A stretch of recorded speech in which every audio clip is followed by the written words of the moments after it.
الحمد لله الذي فطر السماوات والأرض ورفع السماوات بغير أمد ونور الشمس والقمر نحمده ونستعينه ونستغفره ونعوذ بالله من شرور أنفسنا ومن سيئات أعمالنا من يهده الله فلا مضل له ومن يضلله فلا هادي له ونشهد أن لا إله إلا الله وحده لا شريك له ولا مثل له ولا مثال له ونشهد أن سيدنا وشفيعنا وسندنا وحبيبنا ومولانا محمدا عبده ورسوله أرسله بالحق بشيرا ونذيرا وداعيا إلى الله بإذنه وسراجا منيرا أما بعد فقد قال الله تعالى لقد جاءكم رسول من أنفسكم عزيز عليه ما عنتم حريص عليكم بالمؤمنين رؤوف رحيم فإن تولوا فقل حسبي الله لا إله إلا هو عليه توكلت وهو رب العرش العظيم صدق الله العظيم.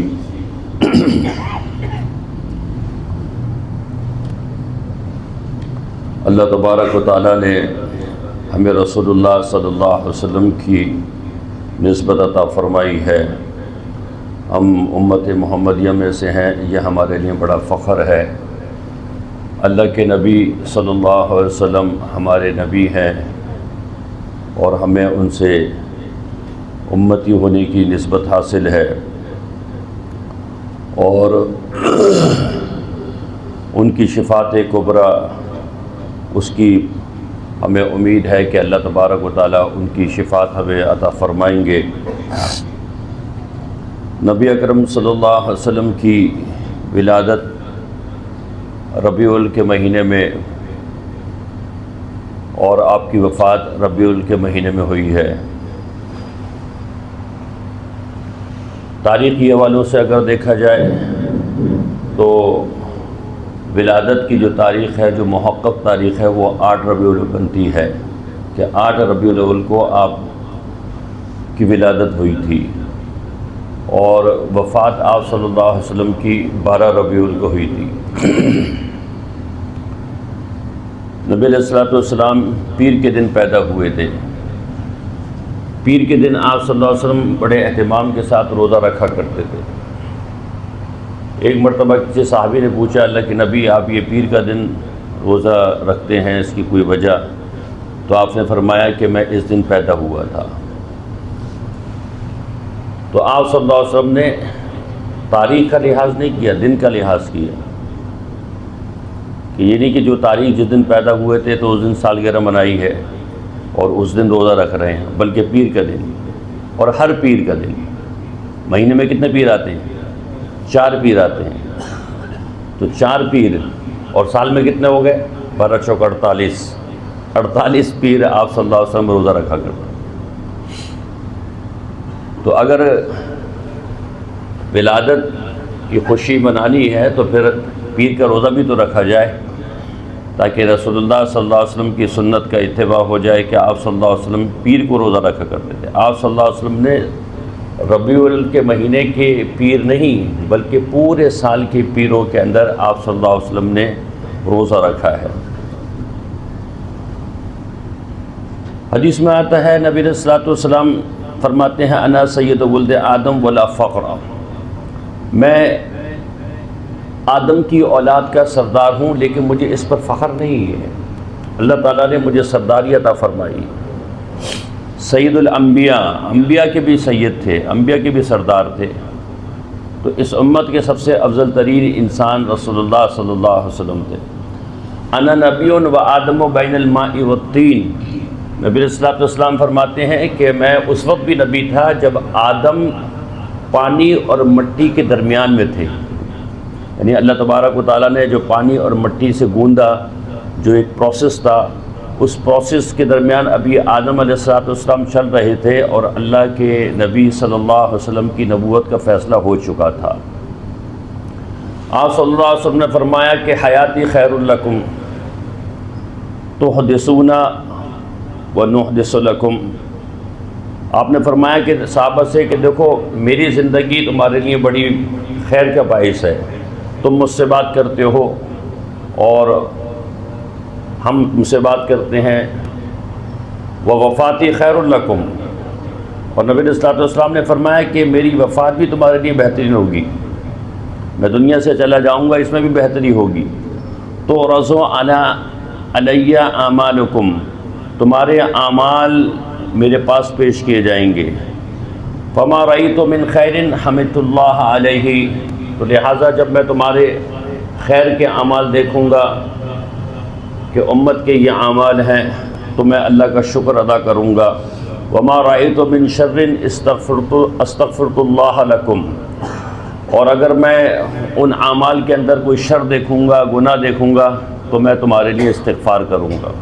تو مرنے کے بعد بھی نبی صلی اللہ علیہ وسلم ہمارے لیے استغفار کریں گے، ہمارے لیے استغفار کرتے ہیں۔ او کما قال صلی اللہ علیہ وسلم، نبی صلی اللہ علیہ وسلم کا تذکرہ کرنا، ان کی سیرت کو بیان کرنا، ان کی ثنا خوئی کرنا، یہ ایک عبادتی عمل ہے،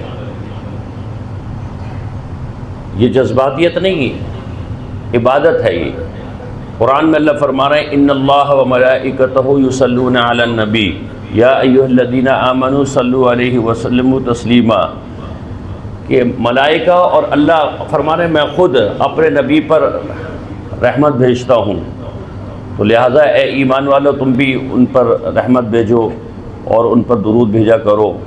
اور فرمایا کہ من صلی علیہ واحدہ صلی اللہ علیہ عشر مرات، کہ جو مجھ پر ایک مرتبہ درود پڑھتا ہے اللہ اس پر 10 مرتبہ رحمتوں کا نزول فرماتے ہیں۔ تو نبی علیہ الصلوۃ والسلام کا تذکرہ ان کی سیرت کے حوالے سے، ان کے اسوہ کے حوالے سے یہ خیر کا باعث ہے۔ تو آپ صلی اللہ علیہ وسلم نے ایک موقع پر فرمایا کہ میں انتہائی افضل آدمی ہوں، یعنی ہاشم اور زہرہ کی اولاد میں سے ہوں، اور پھر فرمایا کہ میں 2 ذبی کی اولاد میں سے ہوں، ایک اسماعیل ذبیح اللہ اور ایک عبداللہ بن عبد المطلب۔ حضرت عبد المطلب نے یہ نیت کی تھی کہ میرا جو بیٹا ہوگا اس کو، ان کے بیٹے نے اولاد نہیں ہو رہی، جو اولاد ہو رہی تھی انتقال ہو جاتا تھا، تو انہوں نے یہ نیت کری تھی اب جو میرا بیٹا ہوگا تو میں اس کے لیے 100 اونٹ میں اس کو ذبح کر دوں گا، اس بیٹے کو ذبح کر دوں اللہ کے راستے میں۔ چنانچہ نبی علیہ الصلوۃ والسلام کے والد حضرت عبداللہ ہوئے، اب ادھر انہوں نے یہ نظر مان لی تھی، تو کسی نے کہا کہ بھائی بیٹے کو ذبح نہیں کرو، اللہ نے تو تم کو بیٹا دیا ہے، اس کے بدلے 100 اونٹ اس کا قرعہ ڈال دو۔ پہلے 10 اونٹ کا قرعہ ڈالا گیا، 10 اونٹ کا قرعہ اور حضرت عبداللہ کا قرعہ۔ اب جب قرعہ اٹھاتے ہیں تو حضرت عبداللہ کا نام آ جاتا، پھر اونٹ کی تعداد بڑھا دی، 20 کر دیے، ادھر ایک حضرت عبداللہ کا نام، پھر قرعہ اٹھاتے تو پھر عبداللہ کا نام آ جاتا۔ اس طرح کرتے کرتے اونٹ بڑھتے گئے، کرتے کرتے 100 اونٹ تک بات پہنچ گئی۔ پھر 100 اونٹ جب لکھے گئے تو پھر وہ پرچہ جو ہے وہ 100 اونٹ کا اٹھا اور حضرت عبداللہ کے عوض میں 100 اونٹ ذبح کیے گئے۔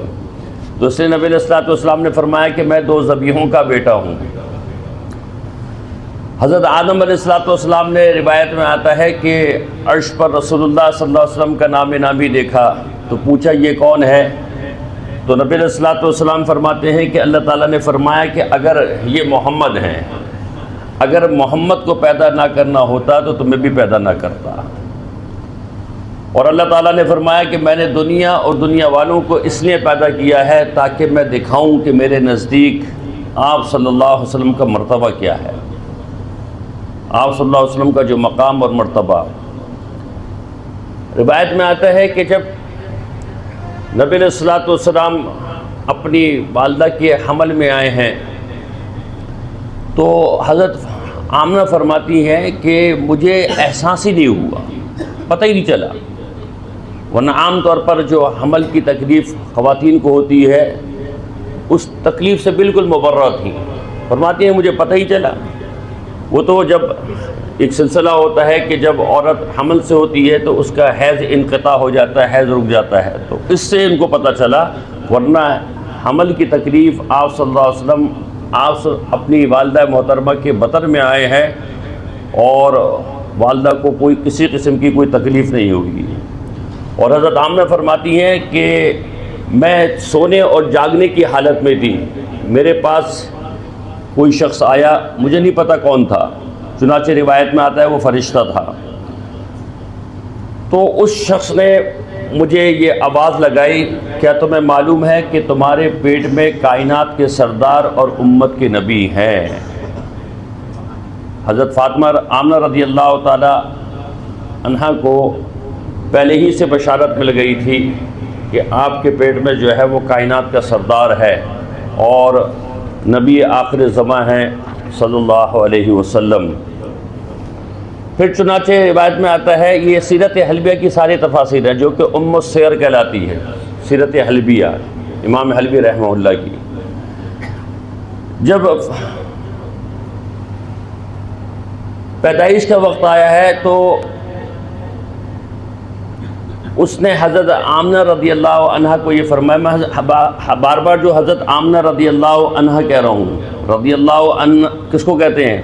جو نبی علیہ الصلوۃ والسلام پر ایمان لے کر آئے، اور حضرت آمنہ نے تو نبی علیہ الصلوۃ والسلام کا نبوت کا دور دیکھا ہی نہیں ہے، تو جب آپ صلی اللہ علیہ وسلم جو چھوٹی عمر میں تھے حضرت آمنہ کا انتقال ہو گیا تھا۔ لیکن روایت میں آتا ہے کہ اللہ تعالیٰ نے، اگرچہ اس روایت میں ضعف بھی ہے اور علماء نے محدثین نے کلام بھی کیا ہے، لیکن علماء نے یہ لکھا ہے کہ اللہ تعالیٰ نے نبی علیہ الصلوۃ والسلام کے والدین کو دوبارہ زندہ کیا اور ان پر آپ صلی اللہ علیہ وسلم کا کلمہ پیش کیا، انہوں نے کلمے کو قبول کیا اور یہ مسلمان ہوئے تھے۔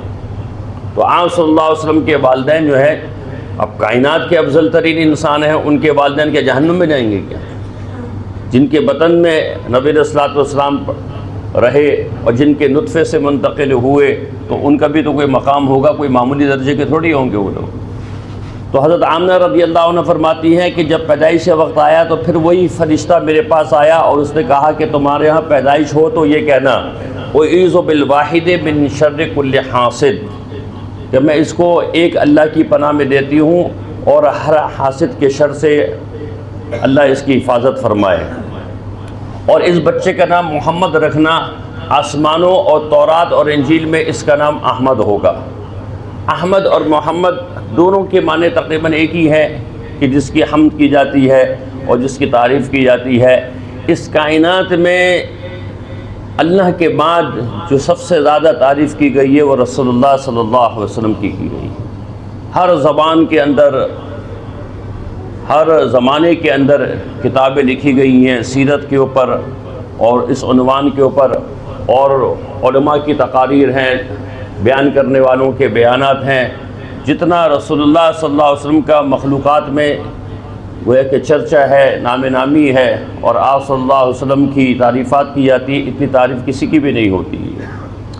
حدیث میں آتا ہے نبی علیہ الصلوۃ والسلام نے فرمایا کہ یتیموں اور غریبوں کی عزت کرو، یتیموں اور غریبوں کی عزت کرو۔ پھر فرمایا کہ اس لیے کہ میں اپنے بچپن میں یتیم تھا، کیونکہ نبی علیہ الصلوۃ والسلام کی پیدائش سے پہلے ہی آپ کے جو والد تھے حضرت عبداللہ، ان کا انتقال ہو گیا تھا، تو آپ تو پیدائشی یتیم تھے۔ اور نبی علیہ الصلوۃ والسلام نے فرمایا کہ اور بڑے ہو کر میں غریب تھا، تو لہٰذا غریبوں کی بھی عزت کرو اور یتیموں کی بھی عزت کرو۔ اور ایک روایت میں آتا ہے کہ اللہ تعالیٰ غریب کی طرف دن میں 1000 مرتبہ رحمت کی نگاہ ڈالتے ہیں۔ جو بندہ غریب ہوتا ہے، مال کے اعتبار سے کمزور ہوتا ہے، اللہ اس کے اوپر رحمت کی نگاہ ڈالتے ہیں۔ اس غریب کو نسبت ملتی ہے نبی علیہ الصلوۃ والسلام سے، کوئی یتیم ہے تو اس کو نسبت ملتی ہے کس سے؟ نبی علیہ الصلوۃ والسلام سے۔ آپ صلی اللہ علیہ وسلم کے والد ایک تجارتی قافلے میں ملک شام گئے تھے، اور جب واپسی پر مدینہ سے راستہ گزرتا تھا تو اپنے ننیحال بنو نجار میں انہوں نے کچھ قیام کیا تھا، وہاں پر ان کے والد کو بخار آ گیا تھا اور پھر وہیں پر ان کا انتقال ہو گیا، اور آپ اس وقت اپنی والدہ کے بطن میں تھے۔ آپ کی پیدائش سے 2 مہینے قبل آپ کے والد کو گویا کہ اللہ تبارک و تعالیٰ نے اس دنیا سے اٹھا لیا تھا، آپ ابھی پیدا نہیں ہوئے ہیں، اور 2 مہینے پہلے ہی والد صاحب کا انتقال ہو گیا۔ اور جیسے میں نے بتایا کہ ان کو اللہ تبارک و تعالیٰ نے زندہ کر کے ان پر ایمان پیش کیا اور انہوں نے ایمان کو قبول کیا۔ روایت میں آتا ہے کہ جب بچہ پیدا ہوتا ہے، لڑکا پیدا ہوتا ہے یا لڑکی پیدا ہوتی ہے، تو آول ناف جو ماں کے ساتھ جڑی ہوتی ہے اس کو پھر کاٹا جاتا ہے ایک، دوسرا اگر لڑکا ہوتا ہے تو پھر اس کی ختنہ کی جاتی ہے۔ لیکن نبی علیہ الصلوۃ والسلام مختون پیدا ہوئے تھے، ختنہ پہلے ہوئی تھی، تو آپ صلی اللہ علیہ وسلم مختون پیدا ہوئے تھے اور آول ناف بھی کٹی ہوئی تھی۔ اور بچہ جب پیدا ہوتا ہے تو اس کے ساتھ گندگی لگی ہوتی ہے رحم کی، جو عورت کا جو رحم ہوتا ہے جس کو بچہ دانی کہتے ہیں، تو اس کی گندگی ہوتی ہے، بچے کو پھر واش کیا جاتا ہے، غسل دیا، بچے کو دھوتے ہیں، غسل کرتے ہیں۔ لیکن نبی علیہ الصلوۃ والسلام آلائشی گندگیوں سے بالکل پاک تھے۔ اور روایت میں یہ بھی آتا ہے کہ جب پیدا ہوئے تھے تو آنکھیں ایسی تھیں جیسے کسی نے سرما لگایا ہوا، سرمگی آنکھیں آپ صلی اللہ علیہ وسلم کی کہلاتی تھیں۔ علامہ شامی نے حضرت انس کے حوالے سے نقل کیا ہے کہ نبی علیہ الصلوۃ والسلام نے فرمایا کہ میرا شرف عزت یہ ہے کہ میرے رب کی طرف سے مجھ پر یہ ہوا کہ میں ختنہ شدہ پیدا ہوا اور میری شرمگاہ کسی نے نہیں دیکھی۔ ورنہ ختنہ کرنے کے لیے پھر غیر کوئی شرمگاہ دیکھے گا نا، ماں تو دیکھتی ہے، ماں سے تو کوئی پردہ نہیں ہے، لیکن غیر کوئی دیکھتا تو اللہ تبارک و تعالیٰ نے اس چیز سے اپنے نبی کو کیا کیا؟ پاک کیا ہے۔ چنانچہ روایت میں آتا ہے کہ جس سال نبی علیہ الصلوۃ والسلام پیدا ہوئے اس سال قریش کے لیے فتح اور خوشی اور مسرت کا سال تھا۔ ان کی جو خوش سالی تھی وہ ختم ہو گئی، زمین سبزہ زار بن گئی اور گھٹائیں جو ہے وہ گھر گھر کر آنے لگی اور برکتیں ہونے لگیں، بہت زیادہ برکتیں ہونے لگیں۔ اور حضرت آمنہ فرماتی ہیں کہ پیدائش کے وقت ایک نور نکلا، ایسا جیسے کہ میرے پیٹ سے ایک نور نکلا ہے جس سے مشرق اور مغرب جو ہے وہ روشن ہو گئے، یہاں تک کہ مجھے ملک شام کے محلات اور بازار جگمگاتے ہوئے نظر آئے اور مجھے بصرہ میں چلنے والے اونٹوں کی گردنیں تک نظر آئیں۔ یہ سب سیرت حلبیہ کے اندر ہے، یہ کوئی مبالغے نہیں ہے، یہ وہ روایتیں ہیں جو رسول اللہ صلی اللہ علیہ وسلم کی پیدائش سے پہلے اللہ تبارک و تعالیٰ معجزاتی طور پر کر رہے تھے۔ تو اس شان کے ساتھ اللہ تبارک و تعالیٰ نے اپنے نبی کو پیدا کیا تھا، اور آپ صلی اللہ علیہ وسلم کو اللہ تبارک و تعالیٰ نے پیدائش کے وقت بھی، جیسے ایک بچہ پیدا ہوتا ہے نا، جیسے حضرت عیسیٰ علیہ السلام کے بارے میں آتا ہے کہ جس وقت وہ پیدا ہوئے تھے تو انہوں نے پیدائشی طور پر بولا تھا، جو قرآن کے اندر موجود ہے۔ جو حضرت مریم علیہ السلام پر اعتراض ہوا کہ یہ بچہ کیسے آ گیا، تیری تو شادی نہیں ہوئی، فَأَشَارَتْ إِلَيْهِ قَالَ إِنِّي عَبْدُ اللَّهِ آتَانِيَ الْكِتَابَ، حضرت عیسیٰ علیہ السلام کی طرف اشارہ کہ یہ بچہ بولے گا، اور حضرت عیسیٰ علیہ السلام ماں کی گود میں ہیں اور بول رہے ہیں میں اللہ کا بندہ، اللہ نے مجھے کتاب دی، اللہ نے مجھے شقی نہیں بنایا، اور مجھے اللہ تبارک و تعالیٰ نے ایک مبارک ذات عطا فرمائی ہے، اور ایک معجزہ تھا کہ بغیر بنا باپ کے پیدا ہوئے تھے۔ تو اسی طرح روایت میں آتا ہے کہ رسول اللہ صلی اللہ علیہ وسلم نے بھی پیدائش کے وقت جب آپ صلی اللہ علیہ وسلم پیدا ہوئے تھے، علامہ سہیلی نے یہ روایت نقل کی ہے کہ اپنی والدہ کے پیٹ سے جب آپ باہر تشریف لائے تو سب سے پہلے آپ صلی اللہ علیہ وسلم نے جو کلام کیا تھا وہ یہ تھا، اللہ اکبر کبیرہ والحمد للہ کثیرہ وسبحان اللہ بکرۃ واصیلا۔ یہ آپ صلی اللہ علیہ وسلم کی کلمات تھے بالکل پیدائش کے بعد فوراً۔ اور ایک روایت میں یہ بھی آتا ہے کہ آپ کو پیدائش کے وقت چھینک آئی تو آپ صلی اللہ علیہ وسلم نے الحمدللہ کہا، اور غیب سے ندائے غیبی آئی یرحمک اللہ کی۔ اور حضرت آمنہ فرماتی ہیں کہ میں اکثر دیکھا کرتی تھی کہ میرا یہ بچہ انگوٹھا پی رہا ہوتا، جیسے بچے پیتے ہیں تو میرا بچہ انگوٹھا پی رہا ہوتا تو میں اس کا انگوٹھا تھوڑا ہٹا کر دیکھتی تو اللہ تعالیٰ نے اس میں دودھ کو جاری کیا ہوا تھا، یہاں سے دودھ بھی نکلتا تھا۔ حضرت انس فرماتے ہیں جب نبی علیہ الصلوۃ والسلام مکہ چھوڑ کر مدینہ پہنچے ہیں تو حضرت انس فرماتے ہیں کہ جب نبی علیہ الصلوۃ والسلام مدینہ میں آئے ہیں تو ہر چیز روشن ہو گئی، ہم نے اپنی آنکھوں سے دیکھا مدینہ روشن ہو گیا تھا۔ اور حضرت انس فرماتے ہیں جب رسول اللہ صلی اللہ علیہ وسلم دنیا سے تشریف لے گئے، آپ کا انتقال ہوا تو مدینے میں اندھیرا چھا گیا، کہنے لگے کہ ہم نے اس اندھیرے کو اپنے دل کے اندھیرے کے اندر محسوس کیا۔ حضرت انس فرماتے ہیں کہ مسلمانوں پر جو سب سے بڑی مصیبت تھی اور سب سے بڑی جو آفت تھی وہ آپ صلی اللہ علیہ وسلم کی وفات تھی۔ اب جبرائیل کا آنا بند ہو گیا، اب آسمان سے رحمتوں کا نزول ختم ہو گیا، تو نبی علیہ الصلوۃ والسلام ایک شان کے ساتھ دنیا میں تشریف لائے تھے، ایک شان کے ساتھ زندگی گزاری ہے اور دین کے باغ کی آبیاری کی ہے۔ آپ صلی اللہ علیہ وسلم نے پوری امت کو یہ حکم دیا کہ دیکھو میرے مرنے کے بعد میری سنتوں کا لحاظ کرنا اور ان کو مضبوطی سے پکڑنا، علیکم بسنتی، علیکم بسنتی، میری سنتوں کو مضبوطی سے پکڑنا، بدعت میں نہ جانا۔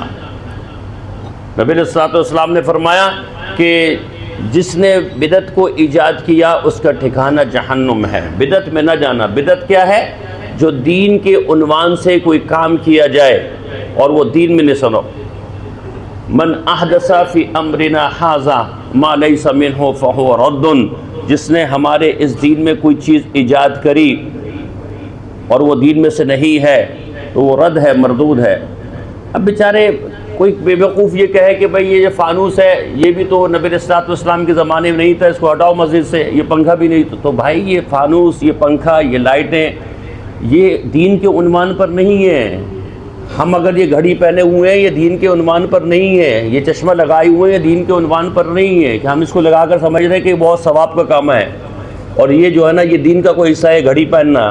یہ تو دنیا کی چیزیں ہیں، ایجادات ہیں۔ کوئی بھی کام ہم کریں اور اس کو منسوب کریں کہ اس کے کرنے سے ہمیں ثواب ملے گا اور اس کے بارے میں شریعت نے کوئی نہ قرآن کی نص موجود ہے نہ احادیث مبارکہ موجود ہے، یہ بدعت کہلاتی ہے۔ تو ہمارے لیے اصل لقد کان لکم فی رسول اللہ اسوۃ حسنہ، رسول اللہ صلی اللہ علیہ وسلم کا اسوہ حسنہ ہے۔ جیسے کہ میں نے ابتدا میں یہ بات کہی کہ نبی علیہ الصلوۃ والسلام نے اپنی پیدائش کی خوشی منائی، کس طریقے سے کہ آپ نے ہر پیر کو روزہ رکھا، یہ ہے خوشی، اور سال کا ایک پیر نہیں، تاریخ کا لحاظ نہیں کیا، صرف دن کا لحاظ کیا کہ دن پیر کو آپ صلی اللہ علیہ وسلم پیدا ہوئے تھے تو ساری زندگی آپ صلی اللہ علیہ وسلم پیر کا روزہ رکھا کرتے تھے۔ یہ اسوہ ہے، یہ طریقہ ہے۔ تو اللہ کے نبی نے فرمایا کہ میری سنتوں پر عمل کرو، میری سنتوں کا اتباع کرو۔ حضرت مجدد الثانی رحمۃ اللہ علیہ فرماتے ہیں کہ میں نے ولایت کا پہلا مرتبہ بھی دیکھا اور آخری مرتبہ مقام بھی دیکھا۔ فرماتے ہیں کہ ولایت کا پہلا مرتبہ اتباع سنت ہے اور آخری مرتبہ اور آخری مقام بھی اتباع سنت ہے۔ سنت کے اتباع کے بغیر کوئی چیز حاصل نہیں ہوتی ہے، ہر چیز رسول اللہ صلی اللہ علیہ وسلم کی اتباع کے ساتھ۔ خود قرآن میں اللہ فرما رہے ہیں قُلْ إِن كُنتُمْ تُحِبُّونَ اللَّهَ فَاتَّبِعُونِي يُحْبِبْكُمُ اللَّهُ، تمہیں اگر اللہ سے محبت کا دعویٰ ہے تو تم اس دعوے کو کے دعوے دار نہ بنو، تم میرے محبوب کا اتباع کرو، میں تم سے محبت کا دعوے دار بنوں گا۔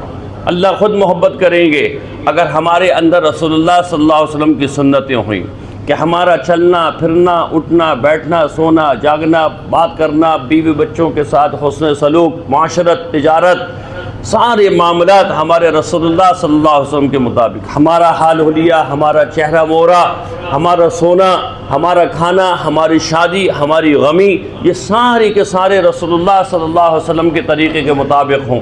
ہم زندگی گزاریں غیروں کے طریقے کے مطابق اور عشق نبی کا ہم دعویٰ کریں تو عشق نبی کے دعوے کے لیے ضروری ہے کہ ہمارے اندر سنت کا اتباع ہو۔ ہم اپنے محبوب صلی اللہ علیہ وسلم کی سنتوں کو بھرپور طریقے سے اختیار کریں، کوئی زمانہ کوئی دور ہو اس سے کوئی فرق نہیں پڑتا، بس ہر حال میں نبی علیہ الصلوۃ والسلام کا اتباع ہو۔